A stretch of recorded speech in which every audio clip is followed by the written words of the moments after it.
سلامات كورات ناي جالنات قاتلتي لو معنتي فولي ناي فقرن كحدة زحازة حنا مفتاي ونستحوسو تاريخ حزنا لكم مزينا لنا ناي تاريخنا جيقنا نحن نزيت بوليس كاموت نمدحانيلو نوعلو كسام موفايز بيزحالو مسا التاريخ كمي كنزازة ممكن رينا إذا فيديو كسام مودات عند حر تاريخمو كم تفتو رقز أنيايا كسام مودات أمساي زنحو مجمرا جن شانلنا سابسكرايب مقوارون كي ترسعيكم نرفيل من عنتو فيلم ناس جمر بغلتاش حنشو مونتن أو حانت ناي تشاينا دسيتيو بوز سمو حاد ودي عبيت مقو خوينو بانك أو تايبل لعلو إتابع عالتوانا نايت بيت مقوي حادة سانتا وقون نغميطا كابت تريو حاد عامت كم زقبرت تنقرو بودما بزوح جيزيو أو قعزو كم زحلفو وتروخعا بينوس لازخونا كم السلجون قليتو عرفتو واتي خمس خيدوني نقرا بدحرزي نا حادة مغابري خيدمو حزانو يقلز بمستيروني وزق مشات مسكونة دما أو وش تدورنا بزركب نحاد بيت مقدس بمخاد نحاد شرمان السمو عوين حاش نقاديك كاتلو يجمر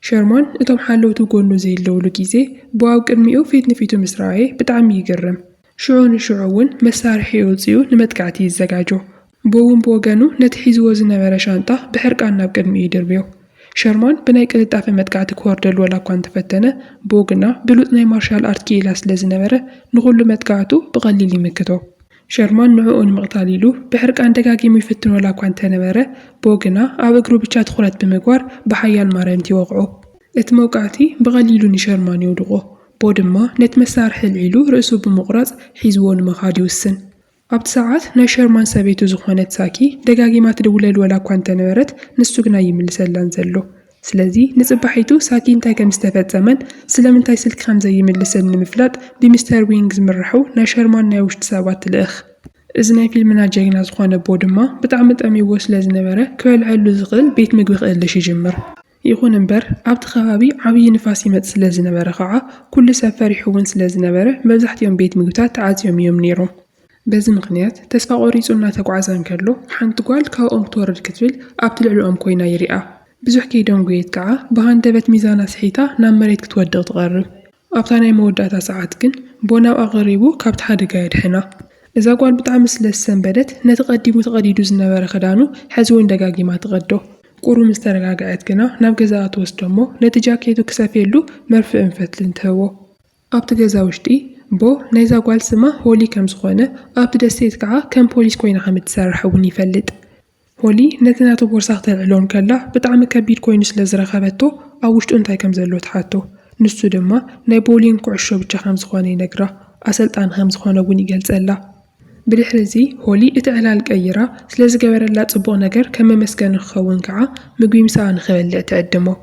بتزمت زنبره نفاس كلهم بيت مقوتات تعاطيهم ولا كوان تنورو نابت حانتو بيشا تخبيتا زنبرت بيت مقوي خادمو اتبع الوانا دما وقعد حان مزاهم اللي يغبلو شعون مقوي خدالو اللوم يجمر نقرقن كوالعو قدم مجمارهم لومي حدا وجل جلاو كمستسرق عزقل زينا يسمعو ناي بحر بوليس أبي كم زلوا ويم دما من كم سرقان كوسونو كوانتا زي كالو كابزا دسيت وطا زخونو سلسته سبات كم زقبر وغني ترترو أبت ساعات هولين دحري تماليسا سلسته حادقن يعاد زمسلو سبات إناملعون كاللو ترئي إزي ناي سراح قديت آخم زخونة بموستانوون كاوان برات استيا ناي بوليس معارقا بمرأي ناتم ملالي منيت نخار إيوون تحدتم كابتم سلسته اتمرح يوم قنا هزي بلعية زلخو من نقر كرئي كوني كإلنية يبلا نسا دقاقي ما نتحتوات حتون كلا اتمسو زلو عبي سوأي بعنك رايحزا إذا كفترن كلو اتبع الوانا نايت بيت مقوير أمو شعون بفرحي عدم بس ساعات زي بوت ألقاقاتي والسن نسو تاسيو نتسوأي بموقع نهولي نكسد دحكا ورايفتن اتسوأي قنا نهولي كاليفو تماليسو نسو يباسو بو فولي كالات زلوو عزيو قوز ولا كوانتا نبرة السوأي زقن لكا كم عبي سبسلة خوانا خاعة نمقو وطاروني خبرو بزمن قدزي هولي نتمرح يوم كتوعات فتنن كلا اتسالساي سوأي انشراتيتو أولا الحادث أولا يودغا بودما أولا الحادث أولا دويلو نتحيز وزن ويرا ودك وقعي فتنالو نقرقن دقاقي مولا كوان توقعو من امتغمي نورن اتعامي سوأي نبونا بأير داروي ولا كوان توقعو بوغنا من ما يتسمعون سلازي بو حزي أبقرو تغلط كبر كم زلو يردا دقاقي مو حيالات موقعت مصورة دلوين أمو داتا يودغو دحرزو خلوين بحيلي حانقو بونو هولين محجازي لبموجي نتحيز وازن برا حد ودون يوعو نجرجن اتعابي سبعي حزون نبوي كرفون زلو ጎዩ ብምውዳቕ እውን ርእሱ ብዘፈርሕ መንገዲ ይፀቕጦ ቦ ንምምላጥ ብምፍታን መጥቃዕቲ ይምልስ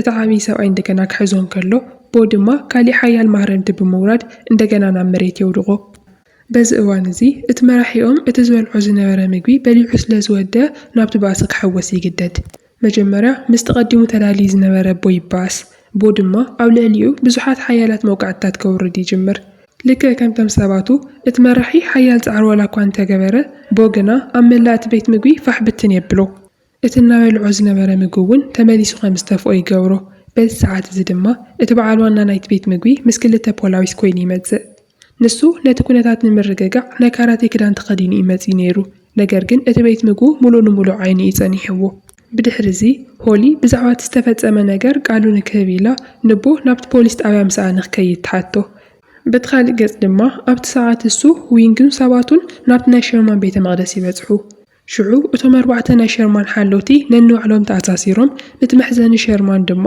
ርእሱ ተቖሪጹ ኣብ ሶፋ ኮፍ ኢሉ ምስ ረኣይዎ ብጣዕሚ ይስንብዱ ቦ ምስ ሆሊ ኮይኑ ናብቲ ፖሊስ ጣብያ ምስ ከደ እቲ ቃል ሂቡ ይፍርም ኩላቶም እውን የመስግንዎ ብፍላይ ድማ እቲ ኮሚሽነር እዞም 3 ሰባት ናይቲ ጋንታ ኣባላት ኣብ ኩሉ ቦታ ዝድለዩ ሓያሎ ዘርፋትን ፈጺሞም ከም ዝሃደሙን ይገልጸሉ ንሆሊ ድማ በዛ ዓወት ዝክንዳን ከሎ ንሳ ዝኽትገብር ዝኽኣለት ቦ ምሳኣ ስለ ዝነበረ ጥራይ ከም ዝኾነ ተረጋግጸሉ በቲ ሓደ ገጽ ድማ ዊንግ ነቶም ተኣሲሮም ዝነበሩ 4 ሓለውቲ ይፈትሖም እሞ ብዛዕባ ናይ ሸርማን ርእሲ ይሓቶም እቲ ዘጥቅዖም ሰብ ኣዝዩ ፈጣን ከም ዝነበረ ጃኬት ተኸዲኑ ከም ዝነበረን ኣብ ኢዱ ከዓ ሻንጣ ከም ዝነበሮ ከም ዝዝክሩ ይነግርዎ ሽዑ በቲ ዝሃብዎ ሓበሬታ መሰረት ኩሎም ተኣኪቦም ናይ ሸርማን ርእሲ ክእድልሽ ይውስኑ እንተዘይኮይኑ ግና ናይ ሸርማን ሰበይቱ ኣብ ልዕሊ ኩላቶም ሕነ ክትፈዲ እያ ኣብቲ ፖሊስ ጣብያ ድማ እቲ ኮሚሽነር ንሆሊን ንቦን ሻሂ የቕርበሎም ነገር ግን ካብቶም ፖላዊስ ሓደ ዝኾነ ታይ ንሆሊ የፍቅራ ስለ ዝነበረ በዚ ነገር ዝሕጉስ ኣይኮነን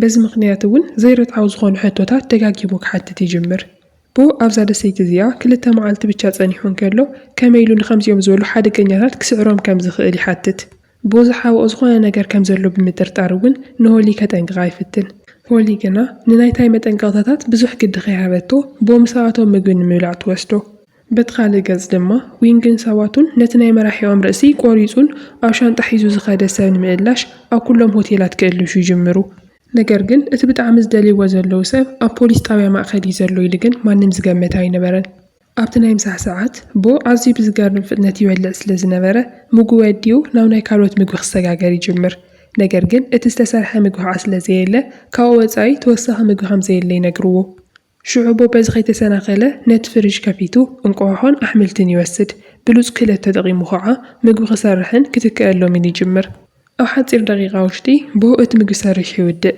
ሽዑ እቲ ቀኒኡ ዘሎ ኮሚሽነር ታይ ነቲ ምግቢ ይጥዕሞ እሞ ብጣዕሚ እውን የቃፅሎ እቲ ሓላፊ ኮሚሽነር ምስ ጣዕሞ ግና ወላ እኳ እቲ ምግቢ ብጣዕሚ ውዑይ እንተነበረ ጥዑም ጣዕሚ ዘለዎ ኮይኑ ይረኽቦ ካብቲ ዝገብርዎ ዝነበሩ ዕላል ድማ ንሆሊ ኣዲኣ ምስቲ ሓድሽ ሰብኣያ ኮይና ናብ ካናዳ ከም ዝኸደት ሆሊ ግና ፍትሒ ንምግልጋል ኢላ ኣብዚ ደሴት እዚ ፖሊስ ኮይና ክትተርፍ ከም ዝወሰነት ይፈልጡ ድሕሪ እቲ ምግቢ እቲ ኮሚሽነር ቦ ከዕርፈሉ ዝኽእል ምቹው ቦታ ንምእላሽ ኢሉ ዝተወሰኑ ቴሌፎናት ይድውል ብሃንደበት ከዓ ታይ ኬክ ሒዙ ይመጽእ እሞ ናይ ሆሊ ልደታ ምዃኑ ንፈልጥ ሽዑ ኩሎም ደስ እናበሎም ምስኣ ኮይኖም ከብዕሉ ይጅምሩ ኣብቲ ሰዓት ቦ ከም ጓና ኮይኑ ከም ዝተሰምዖ ክረአ ወላ እኳ እንተጀመረ ንሱ ግና ምንም ከይተዛረበ ምስኣቶም ኮይኑ ይኽብር እቲ ናይ ልደት ፕሮግራሞም ምስ ወድኡ ድማ ቦን ሆሊን ኣቑሑት ክሓፁ ኢሎም ይኸዱ ቦ ድማ ተጠንቀቒ ሎማዓንቲ ኮ ክትሞት ትኽእል ነይርኪ ኢኺ ይብላ ነገር ግና ንሳ ከም ዘይትፈርሕ ይግንዘብ ፍጹም ከም ዘይትፈርሕን ንፍትሒ ዘለዋ ስምዒት እውን ብጣዕሚ ሓያል ምዃኑን ይስምዖ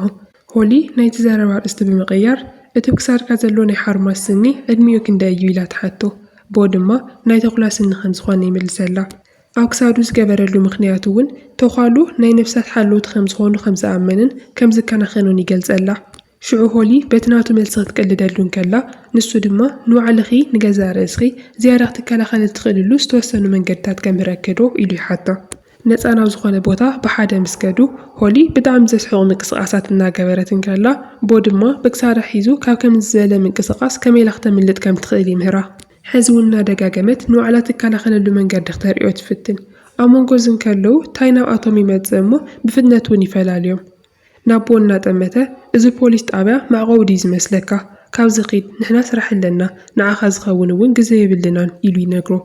ኣብቲ ሰዓት እዚ ሓንቲ ብዕድመ ዝደፍአት ዓባይ ሰበይቲ ብሰንኪ ኣብቲ ከባቢ ዝነበረ ጫውጫውታ ስለ ዝተማረረት ንወሊ ሒዝዋ ይኸይድ። ቦ ድማ ነቲ ምስጢራዊ ዝኾነ ሻንጥኡ ሒዙ ካብቲ ቦታ ንምኻድ ይዳሉ። ቦ ካብቲ ፖሊስ ጣብያ ቅድሚ ምውፅኡ እቲ ኮሚሽነር ከዕርፈሉ ዝኽእል ቦታታት ዘለዎ ድራሻ ብጽሑፍ ይህቦ። በቲ ካልእ ገጽ ዊንግን ሰባቱን ንምእታታ ከተማ ፋሕፍትን እናበልዩ ይእልሽዎ ኣለዉ። ኣብ መወዳእታ ከዓ ሓደ ሻንጣ ሒዙ ዝጓዓዝ ዝነበረ ሰብኣይ ይረኽቦ ሽዑ ንሽዑ ይሕዝዎ። ነገር ግን ነቲ ሻንጣ ከፊቶም ክሪእዎ እንከለዉ ክዳውንቲ ብቻ ከም ዝነበሮ የስተውዕሉ እሞ ስቕ ኢሎም ይሰድዎ። በቲ ካልእ ገጽ ድማ ሆሊን ታይን ብሓደ ኮይኖም ናብቲ ኣረጊት ሰበይቲ ገዛኣ ይበጽሑ። ሽዑ ንሳ ካብቲ ባልኮን ኮይና ትጥምቶም እንከላ ኣብ ጥቓ ገዛይ ኣኽላባት ኣለዉ ብጣዕሚ እውን ይነሑ ስለ ዘለዉ ክድክስ ኣይከኣልኩን ኢላ ትነግሮም። ካብኡታይ እቲ ነገር ከም ዝፈትሕዎ ነጊሩ ቁሩ ከም እትረጋጋዕ ይገብራ። ሆሊ ድማ ኣኽላባት ክነውሑ እንከለዉ ብዘይ ምንም ምኽንያት ኣይኮነን ሓደሽቲ ወይም ድማ ጓና ሰባት ክሪኡ እንከለዉ ብቻ እዮም ኢላ ንታይ ተረድኦ። ሽዑ ክልቲኦም ብሓባር ኮይኖም እቲ ኩነታት ንምምርማር ብሓደ ይኸዱ። እናተጓዓዙ እንከለዉ ድማ ነቲ ናይ ሸርማን ቤተ መቕደስ ይረኽብዎ። ሆሊ እቲ ቤተ መቕደስ ክትፈትሽ ኢላ ናብ ውሽጢ ተኣቲ። ኣብ መወዳእታ 5 ጋንግስተራት ናይ ሸርማን ሬሳ ድማ ብድሕሪኦም ሓቢኦምዎ እንከለዉ ትረኽቦም። ምንም ግዜ ከየጥፈት ንታይ ትጽውዖ እሞ ንሱ እውን ሽዑ ንሽዑ ኣትዩ ስለምንታይ ኣብዚ ከም ዘለዎ ይሓቶም። ንሳቶም ግና ኣቕልል ኣቢሎም ካብቲ ዝናብ ንምዕቃል ኢሎም ይምልሱ። ሆሊ ግን ድሕሪኦም ሓደ ነገር ከም ዝሓው ትግንዘብ እሞ ንኽንቀሳቐሱ ትእዝዞም። በተለይ ድማ እቲ ናታ ትእዛዝ ንኸኽብሩ ሽጉጥ ምስ ኣውፅአት ንሳቶም እውን ብዘይ ምንም ረብሻ ይእዘዝዎ። ብድሕሪኡ ነቲ መሬት ደቂሱ ዝነበረ ሬሳ ክትከፍቶን ከላ ግና ርእሲ ከም ዘይብሉ ትርኢ እሞ ብጣዕሚ ትስንብድ ዓዊላ እውን ትእዊ። ነዚ ነገር እዚ ናብ ፖሊስ ጣብያ ከይዳ ጸብጻብ ቅድሚ ምሃባ ድማ እቶም ሰባት ኣብ ልዕሊኣን ኣብ ልዕሊ ታይን ባስ ይጅምሩ። ነገር ግን ብውብሃን ደበት ብድሕሪቶም ይመጽእ እሞ ንኽልተ ካብቶም ሰባት ብፍጥነት ወቂዑ ይሃድም። ታይ ንቦ ቀልጢፉ ይሪኦ፣ ቦ ግና ብፍጥነት ከምልጥ ይሞክር። ዊንግን እቶም ካልኦት ዝተረፉ ሰባቱን እውን ካብ ርሑቕ ኮይኖም ንቦ ይርእይዎ። ነገር ግን ፖላዊ ሰው ስለ ዝነበሩ ከዓ ደድሕሪኡ ክጎዩ ይከኣሉን እዮም። ስለዚ እቲ ዘለዎም ናይ መጨረሻ መማረፂ ነቲ ሓለቕኦም ዝኾነት ናይ ሸርማን ሰበይቱ ዝነበረት ሳኪ ደው ኢሎም ፖሊስ ናይ ሸርማን ሬሳ ሒዞምዎ ይኸዱ ከም ዘለውን እቲ ኩነታት እውን እንዳገደደ ይኸይድ ከም ዘሎ ይነግርዋ። ሳኪ ኣብ ልዕሊ ዊንግ ሓያል ዘረባ ብምውራድ ብዝኾነ ዋጋ ነቲ ሬሳ ካብቲ ፖሊስ ጣብያ ከውፅዎን ትእዝዞ። በቲ ሓደ ገጽ ድማ ክልተ ጋንግስተራት ንቦ ብድሕሪቱ እናመፁ ክከታተልዎን ከለዉ ንሪኦም። ንሱ ግና ምንም ከይሰንበደ ኣብ ቅድሚኦም ደው ኢሉ ይረኣዮም። ሓደ ካብኣቶም ከጥቅዖ ክፍትን እንከሎ ቦ ሽዑ ንሽዑ የውድቆ። ነቲ ካልኣይ እውን ሽዑ ንሽዑ መጥቃዕቲ ብምስንዛር ኣብ ጎኒ ብጻዩ የውድቆ። ብድሕሪ እዚ ቦ ቦርሱ ልዒሉ ይወፅእ። ኣብቲ ፖሊስ ጣብያ ድማ ታይ ንቦ ኣብቲ ቤተ መቕደስ ስለ ዝረኣዮ ብፍላይ ድማ እዚ ነገር እዚ ናይ ምባኣስ ክእለቱ ብጣዕሚ ሓያል ከም ዝነበረ ከም ዝተዓዘበ ይዛረብ። እቲ ዝገየደ ነገር ከዓ ኣብ ናይ ሸርማን ጉዳይ ቦ እውን ኢዱ ከም ዘለዎ ምትእስሳር ከም ዘለዎ ስለ ዝገመተ ብጣዕሚ ይበሳጮ። ብዙሕ ከይዶም ጎዩ ብሃንደበት 3 ናይ ዊንግ ሰባት ናብቲ ፖሊስ ጣብያ ይመፁ እሞ ጫውጫውታን ናዕብን ይፈጥሩ። ክልተ ካልኦት ድማ ካብ ድሕሪት ብምንጻእ ኣብ ልዕሊ እቲ ኮሚሽነርን ካሊእ መኮንንን ነዳዲ የፍስሱሎም።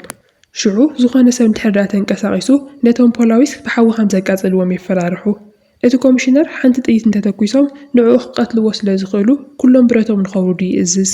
ብድሕሪ እዚ እቶም ጋንግስተራት ናይ ሸርማን ሬሳ ሒዞም ብሰላም ክወፁ ከኣትዉ እንከለዉ ሆሊ ግና ብዓይና ንሓደ መኮነን ምልክት ትህቦ። ኣብቲ ምቹው ሰዓት ድማ ብረታ ተውፅእ። እቲ መኮንን ብጻያ እውን ሽዑ ንሽዑ ነቶም ጋንግስተራት ይትኩሰሎም። ኣብ ጥቓቲ ዝነበረ ነዳዲ ተኽሲ ብምጅማሩ ብጣዕሚ ሓደገኛ ስለ ዝኾነ ኣብቲ መደብር ፖሊስ ዓብዪ ናዕቢ ይፍጠር። እቲ ኮሚሽነር ኢዱ ብሻሽ ጠቕሊሉ ንኹሉ ብረት ብምፍጣር ድማ ኣብ መወዳእታ ነቲ ኩነታት ክቋፀሮ ይኽእል። እቲ ዝሕዝን ነገር ግና እቲ ተባዕ መኮንን ኣብ ከብዱ ብጥይት ተወቂዑ ስለ ዝነበረ ደም እናፈሰሶ ይወድቕ። ብድሕሪ እዚ ካብ ናይ ባሕሪ ፖላዊስ ዝመፁ ልኡኻት ሽዑ ንሽዑ ናብቲ ፖሊስ ጣብያ ይበጽሑ። እቲ ኢንስፔክተር ንኹላቶም ከም ዝገለጾ ሸርማን ናይ ሓሺ ነጋዴ ብደረጃ ዓለም እውን ብፖላዊስ ዝድለ ዝነበረ ሓደገኛ ሰብ ከም ዝኾነ ይነግሮም። ሕዚ ግና ሓደ ሰብ ቀቲሉ ርእሱ እውን ወሲድዎ ስለ ዘሎ እቲ ንዕኡ ዝቐተሎ ሰብ መን ከም ዝኾነ ክፈልጡ ከም ዘለዎም እውን ግልፂ ይገብረሎም። በቲ ሓደ ገጽ ድማ ቦ ካብቲ ኩነታት ንምምላጥ ኢሉ ናብቲ ወደብ ገጹ ይጓዓዝ ኣሎ። ንሱ ቅድሚ ቁሩብ ግዜ ኣብቲ መደብር ፖሊስ ሓደ መኮንን ከም ዝሞተ እውን ዜና ይሰምዕ። ኣብቲ ሰዓት እቶም ናይ ባሕሪ ፖላዊስ ኣብ መላእታ ደሴት ተዋፊሮም እንከለዉ ይርኢ። ንሱ ካብኣቶም ንምምላጥ ኢሉ ሽዑ ንሽዑ ናብቲ ቅድሚቱ ዝነበረ ናይ ህንፃ ናሕሲ ይድይብ። እቲ ኢንስፔክተር ንሆሊን ንኻልኦትን ከም ዝገለጸሎም እንድሕር ኮይኑ ናይ ሸርማን ሰበይቲ ዝኾነት ሳኪ ሕዚ ሰብኣያ ስለ ዝሞተ ንሳ ነቲ ናይ ገበን ጉጅለ ትመርሖ ከም ዘላ እዩ። ነገር ግን ኣብ ልዕሊኣ ምንም ዓይነት መረዳእታ ስለ ዘይብሎም ከዓ ምንም ክኣስርዋ ወይ ክገብርዎ ዝኽእሉ ነገር የለን። በቲ ሰዓት እቲ ቦ ፍጹም ተረጋጊኡ ናብቲ ወደብ ይበጽሕ። እቶም ፖላዊስ ንኹሎም ቦርሳታት ይፍትሽዎ እኳ እንተነበሩ ብዝኾነ ምኽንያት ግን ናይ ቦ ቦርሳ ከይፈተሽዎ ይሓልፍ። እቲ ኢንስፔክተር ድማ ንኹላቶም ብዝተኸኣለ መጠን ብፍጥነት ነቲ ናይ ሸርማን ቀታሊ ንኽደልይዎ ይእዝዝ። ታይ ድማ ነቲ ናቱ ጥርጣረ ብምግላጽ ናይ ቦ ምስሊ ይነግሮ። እቲ ኢንስፔክተር ሽዑ ንሽዑ ነዚ ምስሊ እዚ ናብ ኩሎም ሰባቱ ይሰድድ። ቦ ከየምለጠን ከሎ እውን ኣርኪቦም ሽዑ ንሽዑ ደው ንኽብል ይእዝዝዎ። እቲ ኢንስፔክተር እዚ ምስ ሰምዐ ኩሎም ሰባቱ ሒዙ ብፍጥነት ናብቲ ወደብ ይመርሕ። ኣብኡ ምስ በጽሐ ከዓ እቲ ኢንስፔክተር ነቲ ቦ ሒዝዎ ዝነበረ ምስጢራዊ ሻንጣ ንኽኸፍቶ ይሓቶ። ቦ ድማ ፍጹም ግዲ ከይሃቦ ናብ ቅድሚኡ ይድርበየሉ። ሆሊ እቲ ጥርጣረኦም ሓቂ ኮይኑ ቦ እውን ናይ ሓቂ ቀታሊ ክኸውን ኢላ ብምፍርሓ ነቲ ሻንጣ ቀስ እናበለት ትቐርብ። ነገር ግን ነቲ ሻንጣ ክትከፍቶን ከላ ልክዕ ቅድሚ ከም ትህዝዝ ነገራ ኣብ ውሽጡ ናይ ቦሊን ኩዕሾ ብቻ እዩ ነይሩ። ነቲ ሻንጣ ዓፅያ እውን ብሰላም ንኽከይድ ንቦ ትህቦ። ይኹን እምበር ኣብታ ናይ መወዳእታ ሰዓት ደድሕሪኡ ብምኻድ ስለ ዝተፈጸመ ነገር ይቅርታ ትሓቶ። ስልኩ ወሲዳ እውን ንምክትታል ክጠማ ምእንታን ናብ ናይ ዓላ ቁፅሪ ስልኪ ትድውል። ሽዑ ተሰናቢትዋ ናብታ ጀልባ ይድይብ። ክልቲኦም ድማ ነንሕድሕዶም ዝተፋተው እዮም ዝመስሉ። ነገር ግን እታ ጀልባ ክትንቀሳቐስን ከላ ዊንግ እውን ኣብታ ጀልባ ውሽጢ ኮይኑ ንቦ ካብ ርሑቕ ይከታተሎ ከም ዝነበረ ነስተውዕል። ሳኪ ክድውለሉን ከላ ድማ ነቲ ቀታሊ ይከታተሎ ከም ዘሎን ኣብቲ ቀዳማይ ዕድሉ እውን ክሕዞ ከም ዝኾነን የረጋግጸላ። ነገር ግን ቦ ነቲ ሻንጣ ኣብ ብርኩ ቀሚጡ ነቲ ስልኪ ብምውሳድ ባዕሉ ንሳኪ ክምልሰላን ከሎ ከዓ ዊንግ ብጣዕሚ ይስንብድ። ቦ ነቲ ስልኪ ሒዙ ኣብ ውሽጢ ፍርቂ ሰዓት ከም ዝበጽሑ ይነግራ። ንሳ ድማ ናይ ሰብኣያ ርእሲ መሊሱ ካብታ ደሴት ንሓዋሩ ንኽወፅእ ሓደ መዓልቲ ብቻ ትህቦ። ንሱ ግና የለግጸላ እሞ ነቲ ስልኪ ይዓጾ። ብርግጽ ዊንግ ነቲ ሻንጣ ኣብ እግሩ ተቐሚጡ ስለ ዝነበረ ናይ ሓቂ ናይ ሓለቑ ርእሲ ሒዙ ኸይህሊ ብጣዕሚ ይፈርሕ። ቦ ድማ ዝገየደ ከፍርሖ ይጅምር። ወዲ ሰብ ጽባሕ ከም ዝርኢ ብህይወት ከም ዝሓድር ርግጸኛ ከም ዘይኮነ ፈጺሙን ከም ዘይፈልጥ ብምግላጽ ኣብ መወዳእታ ኩሉ ነገር ንጹር ከም ዝኸውን የረጋግጸሉ። ናብቲ ጀልባ ደው ዝብለሉ ቦታ ክጽግዑን ከለዉ ድማ ቦ ብዙሓት ናይ ዊንግ ሰባት ይጽበይዎ ከም ዘለዉ ይዕዘብ። ግን ድማ ብናይ ባዕሉ ጥበብ ተጠቒሙ ንዊንግ ኣብ ሽንቲ ቤት ይኣስሮ እሞ ካብቲ ቦታ እውን የምልጥ። ኣብቲ ዝረኸቦ ናይ መጀመርያ ታክሲ ተሰቒሉ ብፍጥነት ካብቲ ቦታ ይጠፍእ። በቲ ሰዓት ድማ ሆሊ ኣብቲ ፖሊስ ጣብያን ከላ ሓደ ስልኪ ይድወለላ። ቦ ንሸርማን ከም ዝቐተሉ ዘረጋግጽ መልእኽቲ እዩ ነይሩ።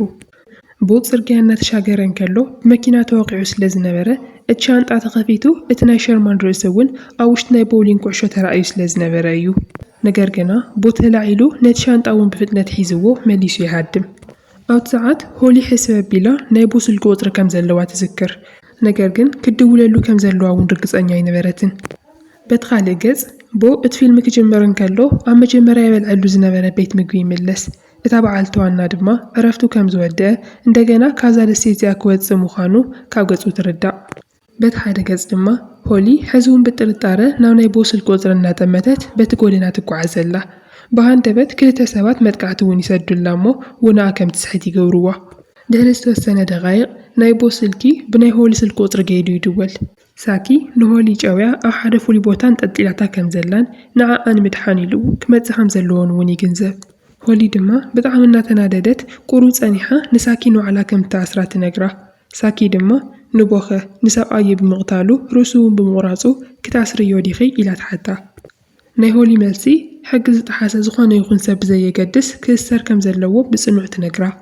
ኣብቲ ሰዓት ብሃንደበት ኣብ ውሽጢ እቲ ዝናብ ዝመልኦ ቦታ ቦ ኣብ ርሑቕ ኮይኑ እናተጓዓዘን ከሎ ንርኢ። እቲ ዝገርም ነገር ግን ሳኪ 100 ሰባት ኣብ ክልተ ተርታ ሰሊፋ ተዳልያትሉ እያ ነይራ። ንሱ ግና ሰብ ከም ዘየለ ይመስል ፍጹም ተረጋጊኡ በቲ ማእኸሎም ይሓልፍ። ሃንደበት ግን እቲ ጨካን ውግእ ከዓ ይጅመር። እቶም 100 ሰባት ድማ ብሓባር መጥቃዕቲ ይሰድሉ። በዚ ከዓ እቲ ሓያል ባስ ይቕጽል። ብሓያል ጭካነ ንሱ እውን ተመሊሱ ክበኣሶም ይቕጽል። ኣብ መንገዱ ዝቆመ ዝኾነ ይኹን ሰብ ድማ ይሰባብሮ ነይሩ። ብበዝሒ ውሑዳት ወላ እኳ እንተዘይነበሩ ዝተወቕዐ ሰብ ግን ተመሊሱ ይትስእን እዩ ዘሎ። ምኽንያቱ ቦ ናይ ምውቃዕ ክእለቱ ተዳልዩሉን ብጣዕሚ ሓያልን ስለ ዝነበረ እዩ። ኣብ ጥቕኦም ዝቐረበ ዝኾነ ይኹን ዓይነት ሰብ እውን ይፀራርግ። እዚ ኩሉ ዝገብር ዝነበረ ግን መጀመርያ ናብ ሆሊ በፂሑ ነፃ ከውፃእ ስለ ዝደለየ ብቻ እዩ። ነገር ግና እቶም ሰባት ኣይፈቐዱሉን። ብጨካን ዓመፅ እውን ደድሕሪኡ ይስዕብዎ። ኣብ መወዳእታ ንሱ ናብ መሬት ይወድቕ እሞ ብዓብዪ ናይ ድኻም ምልክታት እውን ከርኢ ይጅምር። ነገር ግን ሆሊ ቅድሚ ንሳቶም መፅያ ምቕታሎም ተስቲኡ ክቃለስ ደጋጊማ ተተዋውዖ። ብሓቂ ድማ ናታ ዘረባ እውን ሰሚዑ ምስቲ ኩሉ ቃንዛን ድኻምን እንደገና ተስቲኡ ቃልሱ ይቕፅል። እቶም ናይቶም 100 ሰባትን ናይ ሓደ ማርሻል ኣርት ክእለት ዘለዎ ሰብ እምባሲ ብዝነደደ መንገዲ ይቕፅል።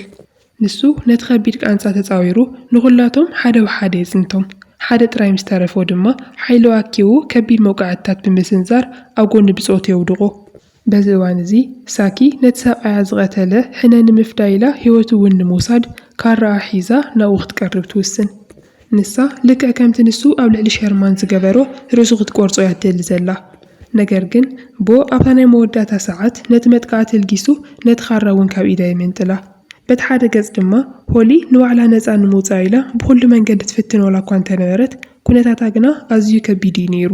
ደም እናፈሰሳ እንከሎ ኣብ መወዳእታ ናብ መሬት ወዲቓ ንባዕላ ነፃ ተውፅእ። ነታ ካራ ዝሓዘት ሳኪ እውን ገጽን ገጽ ንምግጣም ኢላ ትወርድ እንከላ ሓደ ካብቶም ሰባት ንሆሊ ንምቕታል ኢሉ ብእግራ ይሕዛ። በዚ ሰዓት እዚ እቲ ጠንካራ ጀግናና ዝኾነ ቦ ንባዕሉ ርእሱ መስዋዕቲ ይገብር። ንሱ ጣልቃ ብምእታው እውን ነቲ ንሆሊ ዝተወርወረ ናይ ካራ መጥቃዕቲ ንገዛእ ኣካላቱ ይቕበሎ። ሆሊ በዚ ነገር እዚ ብሕርቃን ተዓብድ እሞ ንሳኪ ብሓደ ማህረምቲ ብቻ ውዲቓ ውናኣ ከም እተጥፍእ ትገብራ። ሽዑ ንሽዑ ድማ እናጉየይት ናብ ቦ ትኸይድ። ስለቲ ኩሉ ዝገበረላ ነገር እናነበዐት ኣብ ጥቕኡ ወዲቓ ትበኪ። ቦ ድማ ትማሊ ኣብ ሂወቱ ካብ ኩሉ ዝበለፀት መዓልቲ ከም ዝነበረት ይነግራ። ናቱ ናይ ልደት መዓልቲ እውን ምስ ናይ ሆሊ ኣብ ሓደ መዓልቲ ከም ዝነበረት ንፈልጥ። በዚ እዩ ከዓ እቶም መኮንናትን እቶም ፖላዊስን ምስኣ ኮይኖም ከኽብሩ እንከለዉ ብጣዕሚ ዝተገረመሉ ምክንያት። ምስኣ ዘሕለፎም ሓፀርቲ ሰዓታት እናዘከረ ብሓዘን ተዋሒጡ ሂወቱ ትሓልፍ። ሆሊ ድማ ሙሉእ ብሙሉእ ትሰባበር። ድሕሪ ዝተወሰነ ግዜ ግን ቦ ስለምንታይ ኢሉ ናይ ሸርማን ርእሲ ከም ዝቆረፆ ዝማንም ዝፈልጥ ሰብ ከም ዘየለ ሆሊ ትገልጽ። ገሊኦም ሰባት ግን ስለ ሕነ ምፍዳይ ምዃኑ ይዛረቡ። ኣብ መወዳእታ ድማ ቅድሚ ሓደ ዓመት ሸርማን ንሓንቲ ነርስ ጨዊው ብጨካን መንገዲ ከም ዝቐተላ ንፈልጥ። ብሓቂ ከዓ ቦ ኣብ መጀመርያ እዚ ፊልም ኣብ ቅድሚ መቃብር ደው ኢሉሉ ዝነበረ መቃብር ናይዛ ነርስ መቃብር እዩ ነይሩ። ንሳ ምስኡ ኣዝያ ቀረባ ወይም ድማ ናይ ፍቕሪ ርክብ ከም ዝነበሮም እውን ርድኡ እዩ። ነዚ እዩ ድማ ቦ ኣብ ልዕሊ ሸርማን ከምዚ ዝበለ ጨካን ናይ ሕነ ምፍዳይ ስጉምቲ ክወስድ ዝኸኣለ። ሕዚ ቦ ኣብ ልዕሊ ሸርማን ነታ ነርስ ንምክልኻል ኢሉ ብዝወሰዱ ሕነ ምፍዳይ እናርአና እዚ ፊልም ይውዳእ። ፊልምና ከም ዝፈትኹምዎ ተስፋ ይገብር። እንድሕር ዳኣ ተመቺእኩም ላይክ ጌርኩም ቻናልና እውን ሳብስክራይብ ብምግባር ከምዚኦም ዝበሉ ተመሳሰልቲ ፊልምታት ክትረኽቡ ትኽእሉ ኢኹም። ኣብ ቀጻሊ ንራኸብ።